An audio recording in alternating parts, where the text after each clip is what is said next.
As expected, job done then early on day 4 by India. They've roared back into this series with a 317-run series leveling win in the second test at the Chepauk. This is ESPN Cricket for Matchday, powered by Realme X7 5G and X7 Pro 5G. We look back at all the takeaways from both sides and do a little bit of chit-chat ahead of the next one. This series so well set up now, one apiece with 2 to play, including a day-night test as venues will shift. Sanjay Manjrekar, Ian Bell all set. Sanjay, quite the performance from India after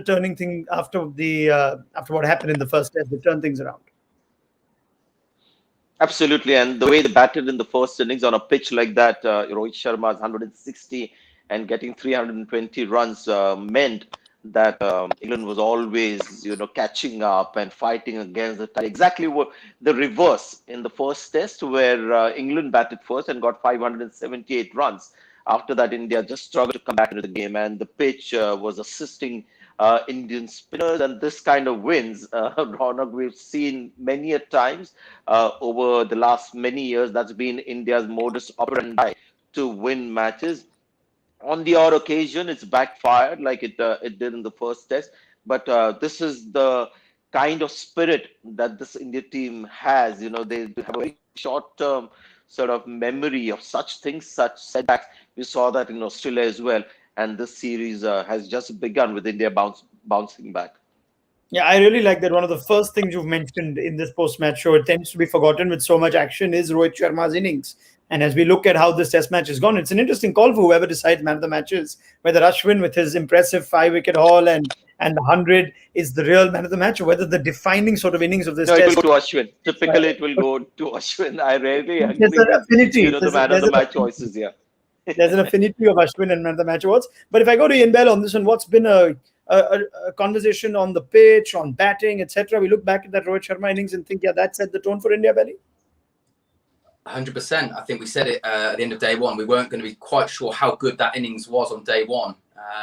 And until both teams had batted on it first, you never quite know. And we were quite, forceful on that kind of opinion. So I think, we look back, that was a great knock. But there's been some great performances from India all the way down that team sheet. And Sanjay's absolutely right. I think the one thing, certainly from an English point of view, I thought our performance in the first test was outstanding. But it was one of those, don't get carried away. India are resilient. They pick themselves up after defeats and they move on quite quickly. So I think we've seen that and credit to India. But the key point really is their senior players have stepped up. And Rohit Sharma's innings really was the catalyst and the start to a fantastic 4 days of cricket for India. They just, like England did in the first test, they got ahead of the game and didn't let India back in. I think India have just done exactly the same here in reverse, and they were ruthless.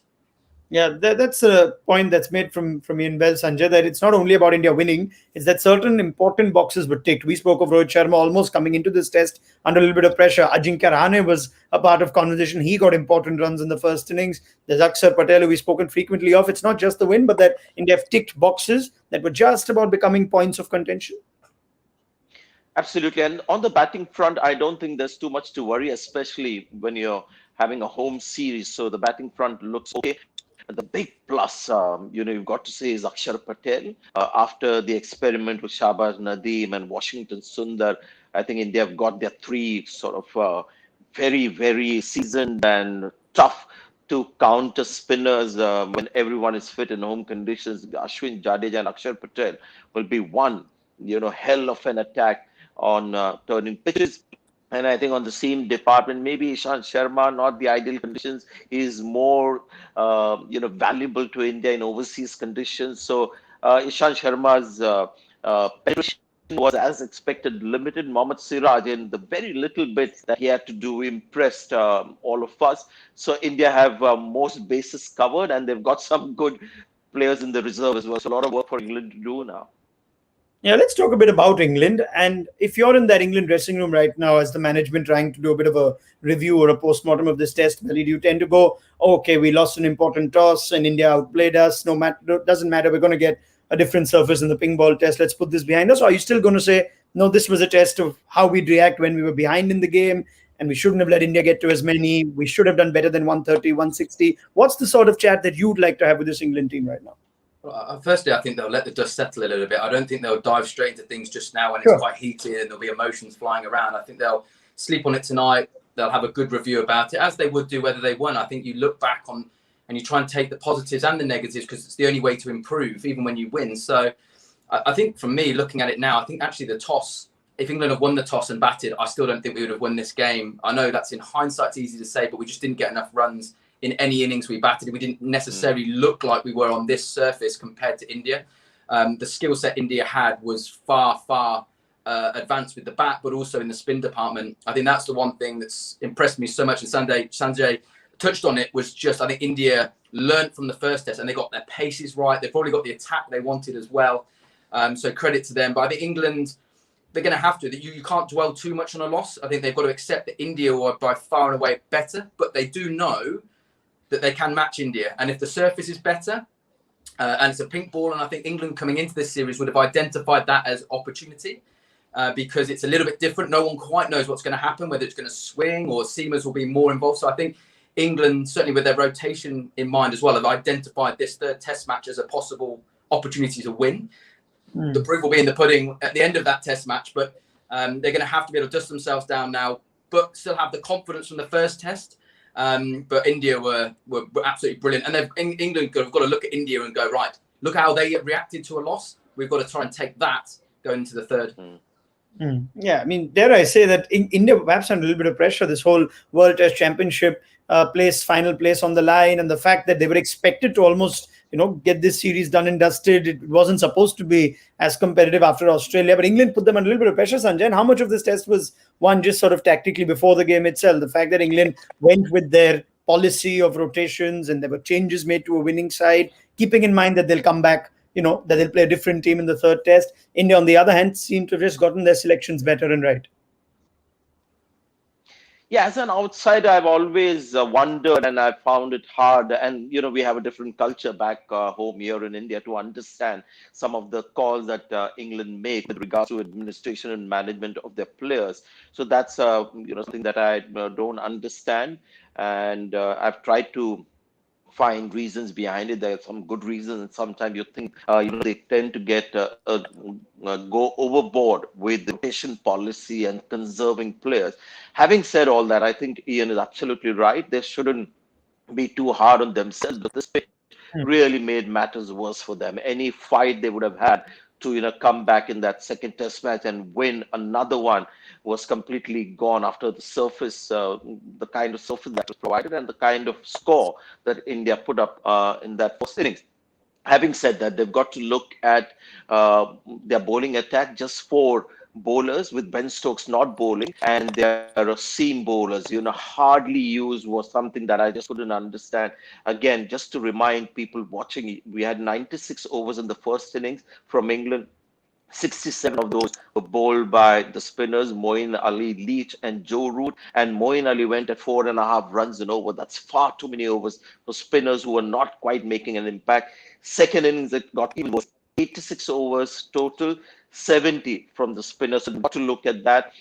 Australia have come before to India, and they've had pitches like this, but because they've got a rank turner, they haven't looked to have 2 or 3 spinners and sort of invested a lot in the spinner. They still use their quality fast bowlers on pitches like this, and that's the learning that England must take. Maybe they won't have that kind of pitch in the next game, but for future, that even if you see a rank turner, just give back your spinners if they're doing a good job, or if they're quality spinners. Otherwise, use your experienced quality fast bowlers to exploit those conditions. And we saw in one little spell from Broad that he could still make something happen on that pitch, with his skills and experience.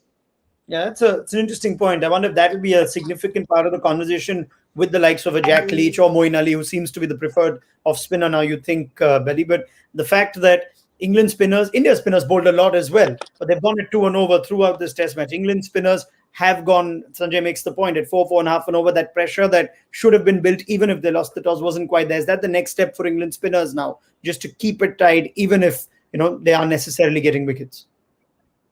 Oh, absolutely. I think the one thing we know with the spinners, probably Jack Leach is probably our most accurate spinner. And with Moeen, like I said, we all know he's a wonderful cricketer, but one of his strengths is he bowls wicket-taking deliveries. If you look back, he still does go for runs, which is his hardest point, is actually being able to contain and hold an end. So I think you always know that when Moeen comes in the game, he's going to bowl magic balls. It's brilliant to watch, but he will always go for a few runs. So that's just sometimes part of his game at the moment. He's just not. None of our spinners are quite at that level of as where Ashwin is, and certainly what Axar Patel, his supporting role to, if you call it a supporting role to Ashwin was just absolutely incredible. That's how it is, and I think a lot of Test cricket as well is about partnerships. As we saw in the first Test, Ashwin didn't quite have the backup and support from the other spinners, but when you get two together from each end, the pressure just starts ramping up, and England just didn't have anywhere to go. Yeah, let's talk about that. We've said this before on this show, as we've seen more and more of Axar Patel on Test debut, who has Joe Root's scalps in both innings to his name now. But as we just look back at this Test, it's been a very impressive debut Test for Axar Patel. And what's made him click, Sanjay? As we just look back and do an overall assessment of Axar, the bowler, and the promise that he shows for India going forward. Things that clicked, and I must confess, I was surprised by how good he looked in this Test match. Just goes to show that he's not just a white ball wonder, Axar Patel. So great to see, and this is great for India. And Ian Bell mentioned yesterday as well, overseas conditions, he can be a defensive bowler. So three things that work for him. One is he's very accurate, which always helps on rank turners like we get in India. The other thing that he has is the speed that he bowls at. So he comfortably is able to be accurate at a speed of 90 to 100 kilometers per hour, which is again perfect on pitches like we have here. And the third thing, which is a real bonus, is the height at which he releases the ball. And I'm not sure whether, like Jadeja, he knows which one is going to turn against the angle and one that will go with the angle. I counted at least 3 or 4 dismissals in the second inning that were to straight balls. So that's another plus that Axar Patel has, the ability to bowl straight ball, quick straight delivery of the pitch on a rank turner. I don't know how much England are going to plan now on how to play Axar Patel, or how much of that was their pre-tournament prep, given that the Jadeja would have been the big threat, Ashwin would have been the big threat, maybe Bumrah. Suddenly you have an Axar Patel now, may very well keep his place for the next 2 Tests, regardless of what Team India announced for the next 2. If Jadeja is fit or not, we don't know. But if you had to be part of that chat, Belly, on how do England's batsmen now cater for Axar Patel or counter him, what did you do? Look, I think hats off it. I think he bowled fantastically well. I don't think there was any surprises. These guys have played against him in the IPL. He played for Durham as an overseas player for a period of time, so Ben Stokes would know him well. So I don't think there's any shock there. I don't think they should overthink this. Again, I thought that it's amazing actually, because he didn't look like a debutant. It all looked calm. It looked in control. He looked like he was a seasoned Test match player. So I thought that was a real, like I said, a massive plus for a player coming on debut. But I don't think they should overthink it. If England win the toss on a in the next Test match and it's not doing as much, they've got to trust their defence, trust their rotating of strike, which Joe Root leads the way on that. What I do like about Axar Patel, which I think has caused England problems, is the pace, is the height. He hasn't been easy to sweep. Whereas in that first Test match, England looked comfortable getting the sweep shot out. He just looks a lot harder to sweep. And I still think that will be the same on a flatter pitch. And he'll keep the stumps in play all the time. So I think England have found that particularly hard with him. But I don't think it's any surprise, because like in international cricket now and the amount of cricket that's played, and people would know fully what he was about before he walked into this Test match. Yeah, it's a nice line, isn't it, Sanjay? He didn't look like a debutant. And, this is one of the benefits of first-class cricket. I know a lot of Indian Test players are now coming through the wide ball route and T20 route, but Axar Patel has bowled a lot of first-class overs. So when you watch him bowl, and even when you watch him in the IPL, he does the tough job. He's just a finger spinner, and there aren't too many finger spinners that thrive in the IPL. One of those guys who's able to make an impact as a bowler. So just that machine-like, operation where they just come in and able to bowl on length and have the subtle variations, the ability to survive on flat pitches and then sort of dominate on turning pitches. He seems to have all those qualities. And Ronak, this is a typical model of a left-arm spinner that Indian cricket have had over the years, who played a Yes. lot of Ranji Trophy cricket and just have this idea about how to survive on flat pitches and how to get wickets on this. Okay. The other thing England would discuss, and we'll come to India after this, is that reliance on Joe Root that Ian Bell touched upon in our lunch show as well. That could be part of the conversation. They have a few selection calls to make as well. Johnny Bairstow is going to be available. Can he come into the side as a proper batsman? Really, there's also a question mark on the form of Rory Burns. Will Zach Crawley be fit? There are a few guys now that haven't done much for themselves in terms of just securing their spot in the way that they've gotten out, and not just this test but the last. Yeah, and I think I still believe, again, as we said with India when they lost, it's not panic time. And this team was believed to be, it won the first test match, so it's not a bad team overnight. So they've got to have some trust in that team that certainly won the game in the first test match. I think England's batting lineup are a slight different position to the India one. There's a lot more established players in international cricket with fantastic records. When you look at the England batting lineup, yes, there's some really good players, but the records they don't stack up necessarily as good as the Indian one. So they're not only publicly, but within their own mind, they're still asking questions. Can I deliver in these conditions? Which is a little bit trickier. Yes, there's a lot of options. Johnny Bairstow played in Sri Lanka. The balance of the team for the next test match with being a pink ball, what do England go with? I do think from a bowling point of view, the balance is a bit of a concern with Ben Stokes not bowling. We haven't heard too much about that, but when he's bowling, it really does balance at the side incredibly well, and certainly going into a pink ball game as well. So whether they're saving him for that game, I don't know. But yeah, there's a few calls that England are going to have to make going into this test match. Now, there is a lot of chit-chat about the next test that's anyway begun. And let's make that part of the conversation with all of you, because I know the first thing we tend to think about after a win or a loss is what's the team going to be in the next game. That's what keeps us going in cricket. So let's get into our hashtag Ask Matchday segment with Sanjay and Ian.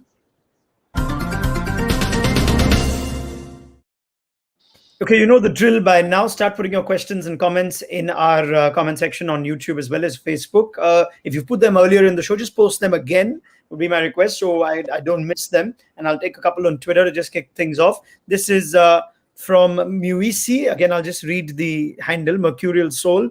For Ian Bell, what would be your ideal England lineup for the third test in Ahmedabad and why? All right, you got to go 1 to 11 then.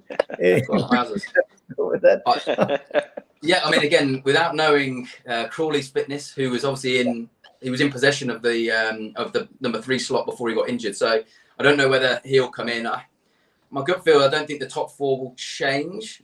Saying that Lawrence might miss out, depending again on the balance of the side. Could Moeen move up the order a little bit and then allow another seamer come in? England are going to want to play 3 seamers in the next test match, I think. And that's the reason why Jimmy Anderson was rested now. So, look, I think that'll be the change. I don't think we really know what England will do. And then that's literally where they are at the moment. You know, they're making, chopping and changing all the time. And it has worked for a period of time. It didn't work in this test match, but we will see. But I wouldn't be surprised if England going with 3 seamers is what I think. Same with India. I think that will be the change. Yeah, on this chopping and changing, there's a good question on our YouTube live. I'll just try and pull it in right away. It's from RDB Fan 11, and he says, "Hello, Ian." He says, "Would England have made such changes in an Ashes? Do they consider other series as important as the Ashes?" Yeah, I mean, to be honest, I was thinking that myself. I don't think they would have done. I think if they went 1-0 up in an Ashes series, I don't see there being massive changes. And I see this series, this is harder for England, this one, in India. So, again, I think when you get ahead, look, I might be wrong. And I do you know what? I think with the England rotation, I get it. I understand it. And I think it's healthy. We've got to look after our players and management in and out of bubbles. I 100% get that. I think that I still believe in this test match. For me, Jimmy Anderson still had to play. I still want to play my best side against India in that second test match. There's enough time for rest in this between the second and the third. And yes, I think if this was an Ashes, I don't see there being as many changes at all. So yeah, that'll be my answer.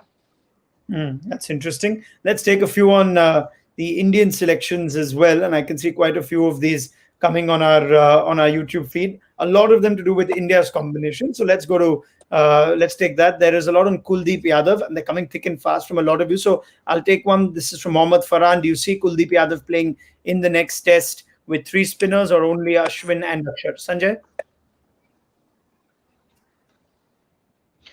Again, it's a call that will have to be made after you look at the pitch. The other thing, Ronak, is very interesting for me is the kind of pink ball that we'll see in that test, because the pink ball that we had for that Eden Gardens test match, India, Bangladesh, yeah, that ball was not ideal because it just had too much gloss on it. And if you remember, there were a lot of batsmen getting hit with that ball because it was just skidding off the pitch a lot. So very hard too. So I just hope we don't have the same kind of ball, or it's slightly changed. If it's similar to what we have with the SG test ball, then the pitch will decide the third spinner. And if it's a slightly better pitch than we have seen so far in the series, then there is a good chance Kuldeep Yadav will continue. But considering pink ball and how much seam plays a part, Shardul Thakur was very impressive. Still when he got an opportunity, Ishant Sharma will play for obvious reasons. So you might think of maybe Siraj, Shardul Thakur, or Ishant. If Bumrah is fit, then you might go Siraj, Ishant, and Bumrah. All right, we have to just wait for an announcement from the Indian team. We don't know if Mohammad Shami is going to be part of the plans for the next two tests. We'll see how things go on that. Let's take one on Moeen Ali that's coming on Twitter from Avinash Kumar. From what would England keep Moeen Ali for the Motera test, considering he's picked up 40 twice? Is he going to be the number one off spinner now, ahead of Dom Best for you, Benny? I think so. I mean, he had a little IPL auction at the end there with the bat. A little rendition, didn't he? There, just to show people, remember what he can do with the striking with his batting. But yeah, I think so. He's got eight wickets in the game. I think he actually, and to be fair to Moeen, he got better as the Test match went on. He hasn't played a Test match for 2 years, so I think he got better, and I think England probably see that. Whether it will be strange to then leave Moeen out after 8 wickets in the game, and then Best comes in. But saying that, Best got 4 for in the first innings of the first Test match. So I think Moeen is there, and obviously his batting does add a little bit more aggression, or certainly another style. The only problem is he's a left-hander, and obviously Ashwin loves bowling at left-handers. Okay, let's take one on Ashwin. This is from Cricket Legends, and this is the fun bit that I like on when players perform well in one format. Should the Indian team management consider Ashwin's return to white ball cricket? Sanjay? Ashwin in white ball cricket, we've seen him in the IPL. In the last couple of IPL seasons, he's done pretty well. As a pure off spinner, his batting doesn't really come into the equation as much in white ball cricket. But now I'll have to put my white ball memory disc in and look at who India played in their white ball matches of late. When you look at India's spin attack, does Ashwin find a place? Because India go in with Jadeja as one of the spinners. Kuldeep Yadav had not been getting as many games. Ravichandran Ashwin, T20 cricket, I feel he can be useful. He bowls in the first 6 overs as well for his franchise, and he's got a bag of tricks for T20 cricket. 50 overs, not so much. So to answer the question, yes, certainly you got to start looking at him, but I'd look at Ashwin in T20 cricket before 50 overs cricket. All right, let's take this from Abhijit Munishwar on our Facebook Live. This is an interesting selection call for England to make. If Bairstow comes back, who will England drop? Will it be Lawrence or Burns? Ian? Well, you'd think it would be Lawrence. I don't see Johnny Bairstow opening the batting in a Test match. I know he's batted 3, but you would think it would be probably Lawrence at this moment in time. I think, as I said, I think England will sit there. They won't panic. Again, it was quite strange in a way, and I know this rotation. Johnny is one of our 3 format players, so he's somebody that has to be looked after, spent a lot of time in bubbles, but it'd be interesting. He was in good form. He played really well in Sri Lanka, so you probably think that he would get the nod. Much more experience, I suppose, that England are probably going to need in these next 2 Test matches. And as I say, his defence against spin and playing against spin in general is pretty good in terms of where he ranks in that England batting lineup. So I wouldn't be surprised if he comes in, and I think it would probably be Lawrence. Right, we've got one on the selection call for India too. Quite a few of you asking this, but I'll take a couple of these that will round up the same point. This is from Grub Gamer on our YouTube Live. For Sanjay, do you think the Indian side should take Hardik Pandya as an all-rounder in the next Test match? Similar question also from Shalini Balagopal. Do you think Hardik Pandya can feature in the 11? We don't know if he can bowl, but if he can, is he an inviting prospect for the next test, Sanjay? Not really, because what happens when Hardik Pandya is not available. They go in for specialists, and in Australia we've seen the seamer that played before. I mean, Hardik wasn't included in the team, but guys who got an opening like Mohammad Siraj and Shardul Thakur did really well. So I would look at your skills of a seam bowler, and it's not a case of India wanting some cushion with the bat. I think in Indian conditions they have enough batting. With Rishabh Pant now contributing, Ashwin as well. So they need to really go for quality bowling. And pink ball test match, you need quality seamers. And when you have this, big range of fast bowlers to choose from, Hardik Pandya would not be right there in my book in the pecking order. Okay, let's just take one more. Continues to be selection calls because you can expect changes for this pink ball test. From Naga Malesh on our Facebook, would you go with Anderson and Broad for the pink ball test? Ian? I think it will be discussed. I mean, again, if you look at what England have done, I know we haven't played the pink ball away, but they're quite reluctant away from home to play them both together. I certainly think under lights it would have been talked about. I think this was, like I said, I think England will be relatively, I wouldn't say happy because they've just lost a test match, but going into the series, into this third test match, 1-1, not 2-0 down, it's better than maybe they thought they probably would be. And it's definitely an area they would target. My watching them both today, I think Ollie Stone actually through this test match actually has probably thrown that a little bit into a bit of a question because I thought he was outstanding. I think he got more wickets than any other seamer in this game, bowled at good pace, took the new ball ahead of Stuart Broad. So he probably throws himself in the mix as well now. And Stuart probably wasn't as effective as possibly he has been. Certainly wasn't in Sri Lanka. So England have been reluctant to do it abroad. So my gut feel says no. But if there was going to be a game they did, it would be the pink ball.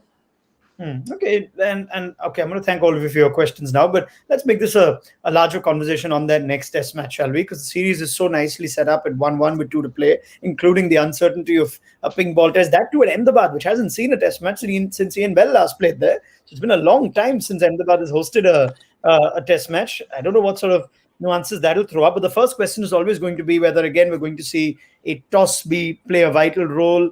And what happens if the team loses the toss, how they react. So let's get thoughts ahead of this next test match. What are we expecting from Ahmedabad, Sanjay, this time of year, ping ball test and whatnot? What can we expect from Ahmedabad? Very hard to answer that. Now, you've got no clue. And, the kind of pitches that we've seen for the first 2 test matches that have some bearing on some last-minute preparations or changes in the surface that you'll get for the test match. But just by, evidence of one match, seam will play a bigger part. Ahmedabad over the years of, it's always had the red soil, so the pitches have been similar to the one that we had at the Wankhede Stadium. But having said that, there was a time when they also changed the top, so who knows what kind of a pitch we're going to get. So this conversation, I think, will be some substantial. Maybe I should have some way. Yeah.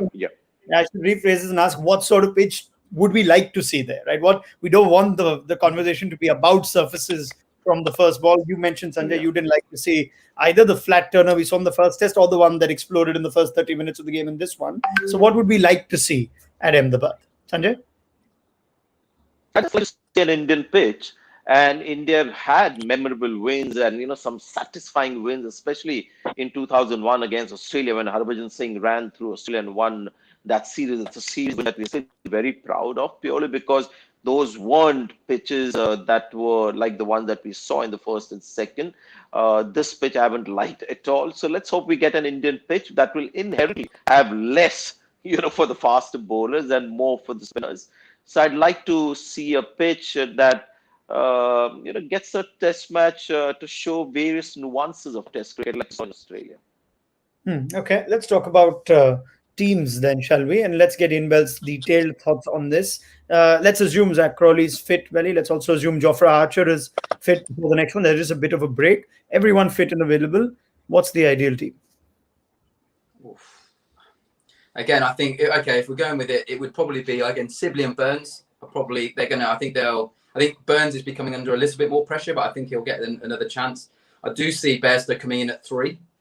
I think Root at 4, Stokes at 5. But again, we need to know whether he's bowling for the balance of the team. If he's not available to bowl, that does change things a little bit. I think Pope has shown enough in this series without a massive score, so he probably stays at 6. Folkes 7, so that's only one change. And then it's going to come down to, I think, for me, again, how you get 2 spinners in again will be interesting. But I think, well, Jimmy will definitely play. I think if Jofra is fit, he will play. As I said, I think Ollie Stone has shown enough actually that if we're under lights and England, again, well, I think the bonus of winning the toss in a day-night game is you can nearly set the declarations to bowling at the right time when the lights maybe don't take full effect, and then it becomes a bit harder to bat. So I think there would be my 3 seamers that I'd like to see. And then how they work that balance. If they can get Moeen up the order, or Folkes goes to 6, Moeen at 7, they can play two spinners and 3 seamers. So, yeah, I mean, that's why I don't get paid the big bucks and I'm a selector. Yeah. I'll be sitting on the fence with that. But I am going to pin you on this. I would like to know whether you would play both Moeen and Leach, or would you then you've already mentioned Bairstow for Lawrence, would you then put Moeen one step up and keep Ollie Pope out for that balance of 2 spinners plus 3 seamers? Again, I think when we have a proper look at the surface, then I think we can make that call. I mean, there's no reason why, watching Ben Folkes in particular bat, there's no reason why him or Moeen can bat 6 and 7. I think that's enough batting. It does leave him a little bit more vulnerable in terms of it's a long tail, and I think they probably will be concerned with that.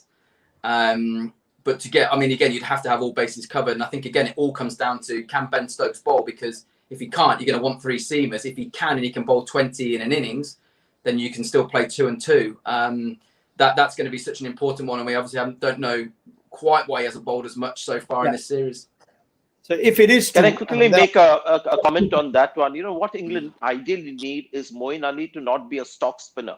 He shouldn't be somebody who's forced to bowl 30, 35 overs, because he's far too expensive to bowl 30, 35 overs, because he's conceded more than 100 runs on a pitch like this. So any combination that gets Moeen Ali to be used in short bursts, because he's wicket taking. He got 19 wickets against India in that series in England because he wasn't bowling as much, and it was really Anderson, Broad, and the others carrying the burden. So maybe 3 spinners, 3 seamers, and anything like Moeen Ali to not be the go-to bowler. 100%. I think you've got to pick and England's probably the best way is through their seamers. And I think that, you're right. And using Moeen Ali as an attacking option rather than a holding option is definitely the way forward. So I can see England playing 3 seamers for this, definitely.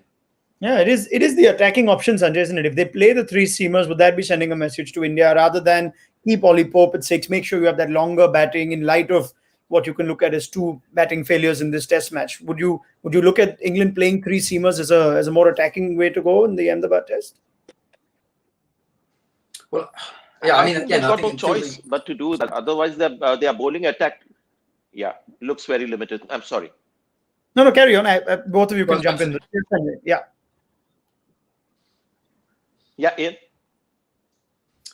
Yeah, I just think that, to jump in again, I just think that England will go 3 seamers. I think they would have thought about this for a while, but again, it's going to be a give and take of how long the batting line is. But again, you've got to get 20 wickets again to win the game.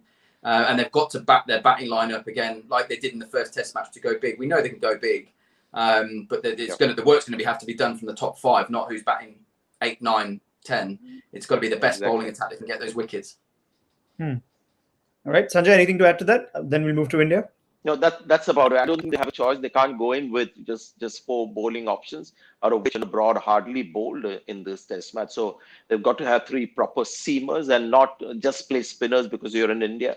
You can still do a lot of damage and make an impact, like you saw in the first test match with Archer and Jimmy Anderson. Play 3 seamers and 2 spinners and go maybe 1 batsman short. Okay, India are expecting a squad announcement now ahead of those next 2 test matches. All eyes on whether the likes of Mohammad Shami and Ravindra Jadeja are fit. If they are, it makes for a very interesting selection headache, doesn't it, Sanjay? If you had to pick, if you had to find room for Ashwin, Afsar and Jadeja in the same 11, and who are your preferred seam options? With Ishan Sharma approaching a milestone 100th test match, how do you go about it if everyone's available? Let's assume that it's not a rank turner where the surface is exploding, 30 minutes into the game. Let's assume that it's a much better pitch. Then India should go with 3 seamers. And I see Kuldeep Yadav being left out, and India going in with either Bumrah ready to play again, or Shami if he's fit. So you will have Ishant, Siraj, Shami or Ishan, Siraj, Bumrah, or maybe Ishan, Siraj, Shardul. So India have got plenty of seam options, but three seamers would be the way to go if it's a good This pitch. this And is a then tough question because to answer, and we can see that, can't we? yeah. Do I have you all back now? I think we these selection calls are so hard. Yeah. Even the internet doesn't support us in it. So here we are now. So let's try and go back to that. I missed a lot of that, so I wonder if our viewers caught it or not. So if I can come back to you, Sanjay, just take me through the bowling combination. Yeah, quickly. Let me repeat what I said. I said three seamers. If the pitch is good, and two spinners should suffice. It's a day-night test match with seamers will have more of an opportunity to make an impact. And India have got plenty of options. Bumrah is fit, he comes back. And if Shami is fit, he comes in. Ishan will play, whether we like it or not. And if the pitch, if we have better seam options. And unfortunately, Kuldeep Yadav misses out because if it's not a ranked turner, you don't want to play three spinners. Having said that, on a better pitch, Kuldeep Yadav could be a better option, but you can't be dropping Akshar Patel now. If Jadeja is fit and available for selection for the playing 11, is it going to be Akshar Patel or Jadeja? I've got absolutely no clue where to go on that front. I think if they're forced to make that choice, we'll go to Jadeja, which would mean that one must have a condolence meeting for Akshar Patel immediately after the selection. Yeah, that could be. I mean, it almost the captain, in a strange way, would think it'll be a blessing in disguise if I get the news that Jadeja has not yet recovered, so I don't need to make this call. It's a great problem to have in many ways, but when you actually have to make that call, you don't want to be. It's an unenviable position. Akshar or Jadeja, if both are fit. Yeah, absolutely. That's the headache, I suppose, as a captain you want, isn't it? Not right. Who is there to pick? It's right. I've got to leave him out, and he might be a bit upset, which I'd much rather be that way. But yeah, great position. But also, I think going into it, I mean, as we've said, the wealth of Indian seamers now as well. England shouldn't just expect that it's going to be spin that gets them out. There's a number of world-class seamers that India can pick from now. And I think that just leads into probably something different in this next test match, that it might be a bit more of a battle between the two seam attacks rather than just the spinners. But yeah, it's all very exciting. I think India are very lucky at the moment in the wealth of depth. I mean, England, I think, probably just behind India, the depth of players to pick from. We have got a good squad, particularly in white ball cricket. But both teams, but I think India, again, you're leaving world-class players out, or world-class players are injured and still winning test matches, certainly again in Australia, which is an incredible place to be. Okay, last thing that I'd like to ask both of you on this is... comment. I think that's where you've got to feel. Yeah, that's where you got to feel really proud of Indian cricket and how it has grown in the last couple of years. That if suddenly pink ball dynamics obviously are different, and you have a pitch where there's nothing for the spinners, you're not thinking that India have got no chance in that test match. So this is where Indian cricket has grown, and it's been never there before. But India have plenty of depth now with Akshar Patel, Washington Sundar, Kuldeep Yadav, Ashwin, Jadeja unfit, that they simultaneously they have so much depth and quality depth in their seam bowling. This has been currently what we see is a very unique phase in Indian cricket where there's so much of bowling wealth in both seam and spin. All right. Well, let's reserve all other comments now until we know more about what surface is going to come up at Ahmedabad. That is anyone's guess. We also need to wait for team news from both camps to see whether the likes of Archer and Crawley are fit for England, the likes of Jadeja and Shami are fit for India. So that'll make for more informed conversation with Ian Bell, with Sanjay Manjrekar as we approach that third test in Ahmedabad. So big thank you to both these fine gentlemen for their time and thoughts throughout this test match. It's such a nice series set up now. 1-1 with 2 to go, place in the World Test Championship final, still very much up for grabs. It's a losing streak, or rather a winning streak, that's been snapped in Asia for England. And India would be delighted to pick up their first home win of this season. We'll be back with the third test on ESPN Cricket for Matchday, powered by Realme X7 5G and X7 Pro 5G. So do join us then. Bye-bye.